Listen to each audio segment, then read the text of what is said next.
You got that right, brother. Hey everybody, Brian Davis Races. This adventure started out with an email to my friend John. Hey, I'm bored, we should do something. Next thing you know, he emails me back, hey, I found this fat bike race up north. He knows I love fat biking and bike racing, but these two gentlemen have never been on a fat bike and never raced a bike. I couldn't believe they wanted to do this, so I, of course, am all in on this adventure. Ooh, it was an awesome weekend. We had a blast. Little boys weekend. Yay, bikes!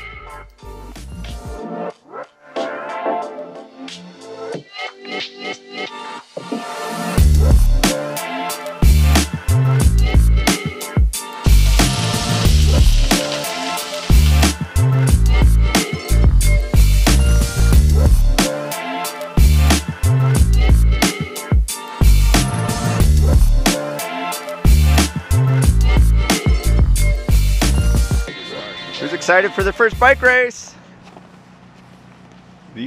No, it's you guys. Oh. It's your first race. First time on a fat bike, right? Right. You drove around my driveway once. Yeah, so yep. Second time. So you've done it. Basically a pro. Veteran. Yep. Well, this should be fun. Probably, yeah, put me in a different class. We're here at the Rip, Zip, Sip fat bike race in Minocqua, Wisconsin. My good friends John and Kyle have agreed to try their first bike race. So we're going to see how that goes for them. It's also their first time on a fat bike. What could go wrong? It's going to work out great.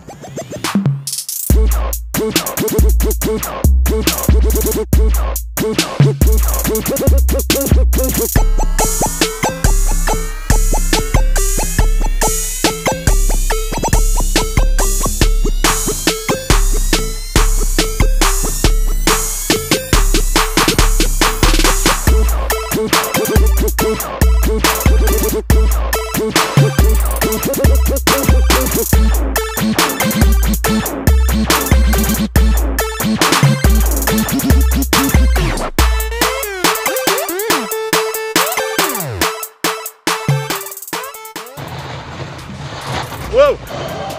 There's one. One? I almost did it too. Oh. Alright, this is on our pre-ride. You notice the sun's not out, it's a little colder, it's about 12 o'clock. The trails are perfect. I'm thinking I got my air pressure dialed, these guys are going to be in great shape, it's going to be a fun day. But things definitely changed between warm-up lap and go time. People throwing up along the side of the trail, is that frowned upon? No, it happens. Not a lot.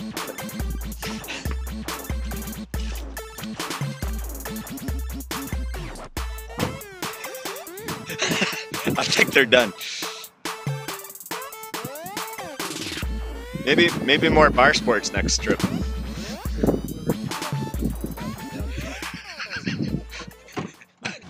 Captain's log. This is a interesting course. It's beautiful. It's awesome. It'd be a great place to ride, but running a race is going to be tricky. We'll see. I'm a little nervous about being able to pass people because there is not much room, as you saw in the warm-up lap. And when you do get outside of somebody, the snow is 3 feet deep and soft as can be. So I guess you sort of just depend on people giving you a little space. So that's the scoop, but same course for everybody. No worries. Yeah, I'm really glad that you took us on the warm-up. That was half the distance of the whole race I'm about to go. Well, I want you guys to get your value out of the race day. It's like doing a half marathon right before you do a marathon. I'm all warmed up now. Let's go. I took my phone out and it was wet. It's a little sweat in my leg. Mildly unfortunate to have that happen. I don't think you'll notice that on your list of things you're noticing. Don't put this in the video. Too good. Too good. Thanks. You guys are going to do great today. I can smell it. Alright, boom. Here's the whole shot. Let's go racing. I get the whole shot. Good for me. So I'm screaming up this hill. It is steep. And it's about this moment I look back. I see I got a pretty good gap on second place. So I start backing off a little bit because I was already starting to feel cooked just from that little sprint off the front. But it worked out well. I was happy I did that because going into this first turn that's going to be coming up, there was definitely a bottleneck. So I'm not going to record the whole race here, as you can tell from the video length, but I'll just give you a couple highlights, talk a little bit about the conditions, and mostly talk about what it was like to get someone out on a race course that has never done a race. So those guys were great sports. I was so excited that this was an activity they were up for doing. Just a blast. We stayed at my friend John's cabin. It was awesome. We had a awesome, fun night out with some killer food. If you're in the Lake Tomahawk area, Bitters and Bull, I have to say, was amazing. So top notch. Biggest burger I've ever seen in my entire life. So this is the big hill. So we're coming down the hill, screaming into this left-hander. The berms had gotten soft, and this was my first moment that I realized the course had changed drastically from warm-up. So we went from a really pretty solid snow base to mashed potatoes right now, and it gets worse from there. So the sun had come out a little bit. It's now 1 o'clock in the afternoon, so an hour after our pre-ride, and things definitely got interesting. I have studs on my bike, but my pressure was a little bit too heavy. And you'll see here when I get passed by second place how that manifests itself. So we're going up this first switchback, and this is where I lose the race, right at this moment. So we're about 5 minutes into the race. I get stuck on that switchback, and this gentleman goes around me. Good for him. And then when he gets up the road here, I realize that he will definitely win, because I can see his tire pressure is much lower than mine, and he is scooting right up that hill. He's a better bike handler, better fitness than me, for sure, all those things. But also he had the right pressure on the day. I had 6 and 6.5 pressure, and really wish I would have dropped it. Had I known the conditions were that way, I definitely would have gone with a lower pressure. And I felt really bad for Kyle and John, because I set them up at 7 and 7.5 after the pre-ride, and we really didn't get a chance to experiment with the pressure much, but it ended up being way too much for these conditions.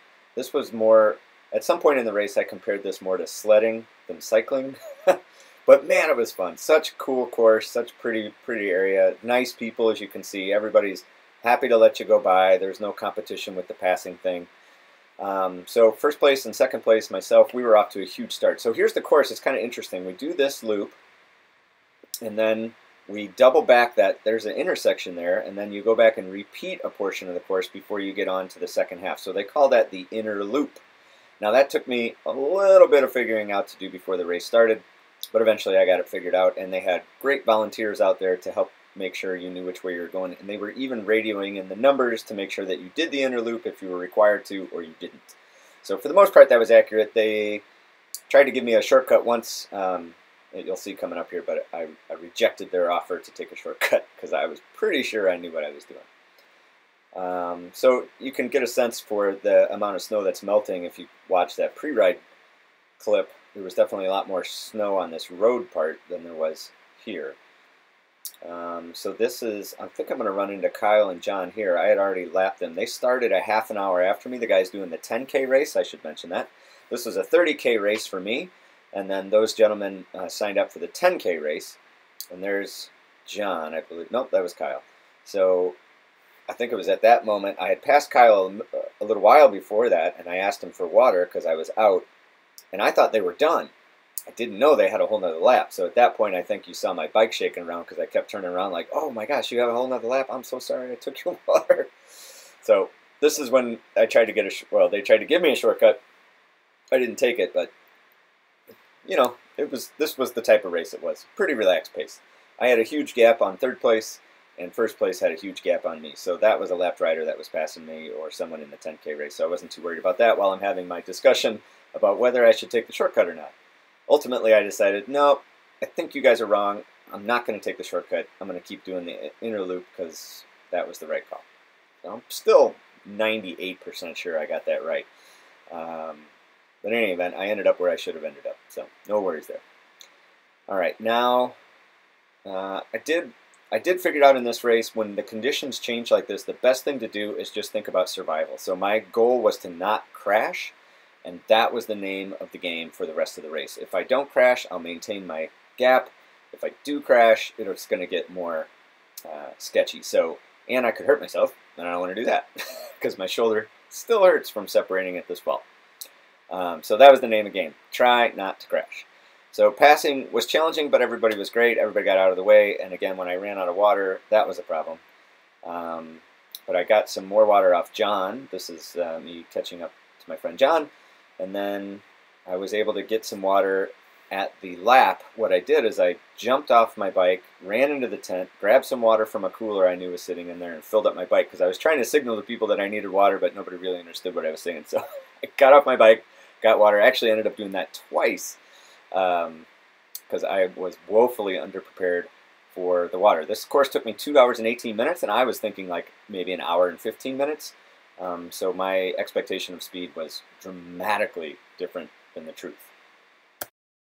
And of course my camera died before the end of the race, but really the race was just one part of this day. There was so much going on. I think the race was like $38, tons of food, tons of beer from Hinterland. The food was amazing. We got to do a zip line. There was a live band. I mean, the list goes, there was a raffle, the list goes on and on and on. It was an awesome day. Post-game interview. So how'd the race go? I finished. Yeah. That's kind of the goal. Yeah. Same.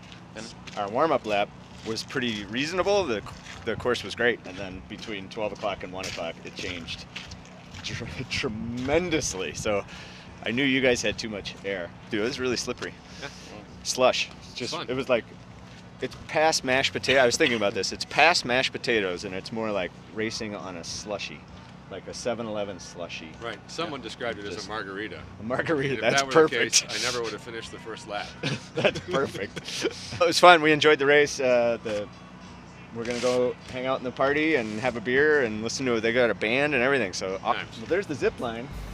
So there's a rumor that we can zip line, but That's next. I haven't seen people do that. We'll see what happens. Just over the stairs. That's. I'm with you. I'm gonna need someone to carry me up to the top. But I was telling these guys that was the hardest fat bike race that I ever completed. I was in a harder race, but I quit. So that's the hardest one I ever completed. me too. That was Same. Definitely the hardest race that I've ever completed. But it was great. Everybody racing was great. Everybody, move over if you're passing them, whatever. Everybody's really. I ran out of water a lot. That was poor planning. I finished in 2 hours 18 minutes, I think, and was second place by a wide margin behind and a wide margin ahead of third. So not bad. I'll take it. All right, party time.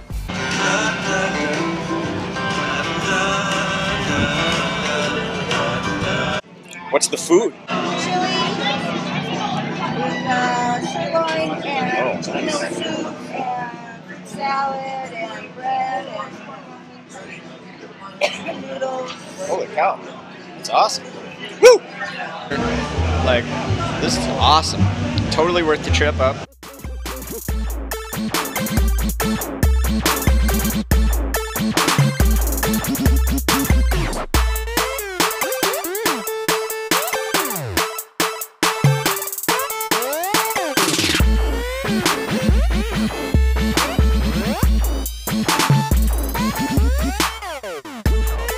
All right, just got nervous.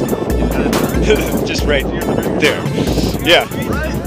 Just right there. Okay. I think I'm gonna put this away. Sorry, fans. Just sure you got everything good? Oh yeah. Yep. You are all set. And where do you hold here? Right there. Yep.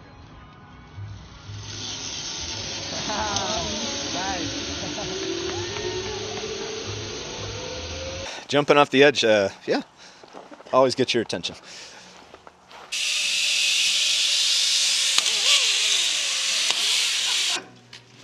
That was fun. Yeah, that was cool. This bike race is unlike any bike race I've ever been to, and it's fantastic. All bike races should be this way. Best bike race I've ever been in.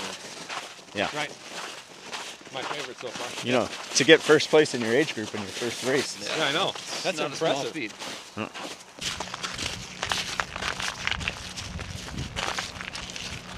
So the food's included too? Yes, so. Dang. Best race ever. 2 hours, 17 minutes, and 23 seconds. I'm really proud. That is awesome. For Kylie and Kyle, that's right, you're French. John Devontin. So 1 hour, 13 minutes, and 35 seconds. Good. It feels good to be a champion. Climb the rocks upon the hill to find a place where we can fill our eyes with the sky.